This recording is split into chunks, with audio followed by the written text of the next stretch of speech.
Radio star. If a picture spoke 1,000 words, then a sound could speak millions. Simply watching murder was boring. It left nothing to the imagination. And expensive. God, they cost so much to get into one of those live streams, especially when a well-hijacked CCTV could give enough car crashes and fist fights to satisfy any common sadist for free. Any live stream was a waste of time. No matter how beautiful you made your murder, it would forever be tainted by the visual. No room for interpretation. Nothing to stick in your mind, to haunt your dreams. No reason to ask, did they really just do that? On that topic, those deep web red rooms were only ever for the rich. Of course, most rich people were sadists, that much was obvious. But when you pay for live-streamed murders, you couldn't be surprised. You'd already sat down, grabbed your popcorn, and expected to see someone kill. The art of the murder was lost entirely. You couldn't disturb or shock someone who willingly went to watch you kill someone. Professional killers were losing their touch. Anyways, the point is that I didn't watch the red rooms. Even if I was interested, I couldn't be arsed to deal with the big crypto bullshit and deep web transactions anyways. Unless, of course, it was for smaller payments, stuff like Coke and Xanax, which I could easily get dropped off at my front door with a stolen Bitcoin address. The internet was a beautiful thing. I dipped my finger into a plastic baggie of powder, rubbing it on my teeth, turning back to my stack of cassette tapes, some of which I had recorded myself, some old punk albums, heavy metal, whatever I could get. You see, I was a professional killer of a different source. There used to be more of us, on various frequencies around the UK, pumping out some of the sickest sounds the human body could make. Some of them moved on to video sites. Some broadcasted their own suicides. Now, it was just me, single-handedly keeping the pirate radio murder scene alive. I clicked a new cassette into my tape deck, opening up my computer. The browser automatically showed up on my newest fascination. A man called Connor Kurt, almost twice my age, recently got out of prison for manslaughter, where he stabbed a young gay man who had broken into his house. The videos I had found told a very different story. As you may have guessed, Connor was also known online as 420 Bloodfucker, and unlike some of the paid red rooms, he was pulling up video streams deep on the surface web, having people find the links through elaborate puzzles and guessing games. I looked at his shit-eating face. Bald with a goatee. Stereotypical metalhead I would see in the corner of a local bar, bitching about snowflakes and libtards ruining his night out. I saw one video on LiveLeak, the one where he had a man hooked up to some electric equipment, shocking him within an inch of his life. Now he was out, I was determined to find him. I saved a fair few videos now. Some of them were pretty hot. Pretty boys and girls cut into slices. Eyes popping out, teeth, jaws. Acid, drugs, things I hadn't even thought about on my show. I had matched the background to a house that was sold online soon after Connor's release. In another world, we may have been collaborators, but Connor was a piece of shit. He was a rival, and he was becoming more and more of a thorn in my side. There was also the pressing matter that some part of him wanted me dead on account of my affinity for sucking cock. To add insult to injury, someone had rung into my last show, asking if I knew about Bloodfucker. He was a phenomenon among sadists, and that was a problem. I inspected his Facebook. He wasn't anything special. I was quietly disappointed. Office job, 2 kids, a failing marriage with a woman who didn't show much intimacy aside from liking the occasional Facebook status. Pictures of the two of them were spliced in between various story bullshit and other pieces of nothing. Needless to say, I hated him already. Ruining my goddamn career, and he didn't even understand why I did what I did. This wasn't about money. It was about mortality. About proving once and for all to the masses that people could die. Everyone had a life, and anyone could make them lose them. At the end of the day, I was the one person with the balls to kill these annoying fucks, with their money and their companies and bourgeois bullshit. This was about inspiration, about tempting the common man like the snake in the garden of evil. I was the forbidden fruit. The start of a bloody revolution, scattered with the heads of millionaires and rotting organs. My politics were radical, sure, but nobody could deny that I was creating a better world for all sinners. One corpse at a time. Plus, Satan had blessed me with the joy of finding beauty and pleasure within each and every kill. My sadism was a gift. It was a sign that I was the one and only being fit to carry out this task. And I was a fucking star. A celebrity armed with weapons and the creativity that could only be found within the mind of the most depraved madman. It was truly a privilege to stand amongst them. I had a plan. Find Connor on the way home from work. Stalk him. Get him alone. Kill him. Deceptively easy. I got my microphone, power pack and radio transmitter, stuffing them into my backpack. It was a little heavy, but it also meant that I could swing it around and give someone a concussion if I needed. I straddled my motorbike, forcing the helmet over my tangled mess of hair. Safety first. My gloved hands tugged the accelerator, the satisfying hum of the engine gracing my ears. I grinned, inhaling the familiar scent of bloodlust and motor oil as I pulled out of the driveway. Connor was an accountant for some energy company. Stuff about spreadsheets and schedules. The sort of job I couldn't last in, not at all. The very thought of working a 9-to-5 at some office, cooped up in some box with nothing but a computer screen and an overly uncomfortable chair for company. Awkward small talk around the water cooler. Company meetings, office drama. That sort of stuff wasn't made for someone like me. The audacity Connor had, killing people on the side like it was some sort of side gig or hobby. For some of us, there was only one choice, only one path left to walk: beautiful, beautiful murder. I saw the office building in the distance, parking up and pulling my helmet under my arm. The car park was run down, and I scanned the cars, trying to figure out which, if any, Connor would drive. He lived an awkward distance away from work, meaning he would probably walk home, but I couldn't be sure. Judging by his build, he probably chose walking more often than not, but looks could be deceiving. I crouched behind the motorbike, opening up the backpack and plugging in my microphone. I scanned for some radio frequency I could hijack.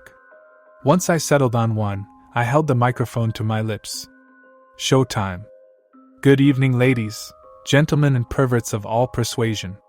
Don't adjust your channel, because this is the Radio Star, and murder is coming directly your way. Get your poppers, lube, fleshlights, whatever satisfies your sadomasochism, and buckle up for the greatest show on the radio waves. I smirked, shoving the microphone into my backpack, turning my focus to the comings and goings of the office. A tiny voice in my brain nagged at me to just kill now, the next man or woman, and satisfy the bloodlust pumping through my veins. It was an addiction. I couldn't remember the last time my screams of rage sounded strangely similar to an orgasmic lust. I needed someone dead beneath my grip, and I needed them dead now. Luckily, I managed to stay still and ignore the urge to kill the secretary lady who had sauntered out of the office. One more, I would let one more innocent escape my grasp before I would end up going crazy and stabbing whoever was unlucky enough to come through the door next. Then I saw him, turning towards the car park. I had to contain my excitement, diving behind a trash can until I was sure I knew which car was his. I should have known he drove the fucking Tesla. Bastard. I stood up, walking over to the man, oozing confidence from every pore of my body. I was rather lucky to be blessed with a boyish, more effeminate body. I looked like a pansy, a coward. The sort of kid who would be pushed around the playground by the straight boys and their footballs. There was no denying I was a queer, although I wasn't so much in love with those who I killed. To me, it felt more like I was in a homoerotic relationship with the Grim Reaper himself. I was married to the kill. The point was, Connor didn't recognize me as a threat before he felt the cool metal of my knife against the small of his back. I smirked, digging it in just enough to prove to the man that the knife was, in fact, real. I used my free hand, pressing my weight against his and restraining him against the car. "Hello there," he growled, his voice dry and scratchy. "Who the fuck are you?" he scoffed, struggling against me. "Don't be so rude, Mr. Bloodfucker." I chuckled, enjoying the way his eyeballs widened at the realization of what I was inferring. I just want to put on a show with you. You've never met a fan before? Some fan dash. He grumbled, rolling his eyes. He caught a glimpse of me in the car window, and his resistance softened. Perfection. I shook my head. Are you telling me you're surprised? You're not the only one who knows how to use a knife. Now, let's drive, okay? He huffed, satisfied that I was some crazed fan. I think he thought he could kill me too, once we got to the room. I was just an inconvenience to him. To the room, I assumed dash. He hummed, disappointed. Of course. I'm hoping you can make me a star dash. I faked a swoon, climbing into the back seat of his car. It stank of weed. Now drive, or do I need a little firepower to help you out? Fuck off, I'm driving. He was, in fact, driving, and soon enough I saw the familiar house which I had only ever seen on Google Maps. He got out of the car, and I followed, clicking the gun to remind him that I was still a threat. You want to see the studio, right? He said, boredom dripping from his voice. The studio. God, he was so pretentious. I thought you'd never ask. I followed him downstairs, into the basement. The walls were off-white, splattered with blood of various hues, from the brownish purple to the fresh red of a recent kill. So messy dash. I tooted, turning to the camera, positioned on a tripod and linked to a big computer that wouldn't look out of place in the bedroom of an antisocial gamer. What do you want, kid? Connor asked, arms folded and looking at me condescending. I smirked. I want you to kill me, blood fucker, I said softly, making sure to exaggerate the fucker. I wanted to be a caricature, the sort of person who he thinks fags are. Someone effeminate, sexual, trying to corrupt him. I'm sorry I was so rude, with the gun and everything, but I needed to get your attention. It's my dream to be killed by you, to be a star. No other Red Room killer would take me up on this. I promise I'll scream extra loud for you. He might as well have been drooling. Pander to a narcissist's ego, and you can play them like a fiddle. Oh, sure. He chuckled a little. Saves me having to go and find some fag on the street. You don't just kill fags, though. I pointed out, and that was true. There'd been others, but the running theme was pretty clear. Yeah, when I can't find fags dash. He scoffed. You get off on my shit, is that it? I bit my lip, playing coy. In a sense. You'll see, he grunted, satisfied with my answer. Let me grab my shit. Right now? I asked. I couldn't believe my luck. I had half expected I'd have to wine and dine the fucker before tempting him into this. I checked my knife was still in my pocket, watching Connor leave. I crept over to where I had left my backpack, turning on the broadcaster. The same frequency was still open, thank fuck. I let the microphone poke out slightly from the zipper. You've been waiting for this. Open the blood fucker stream, or just keep listening. It's showtime dash, I whispered. I picked up a chair and placed it in front of the camera, making sure it was in view. I heard the heavy footsteps approaching, his frame darkening the doorway as he assessed the situation.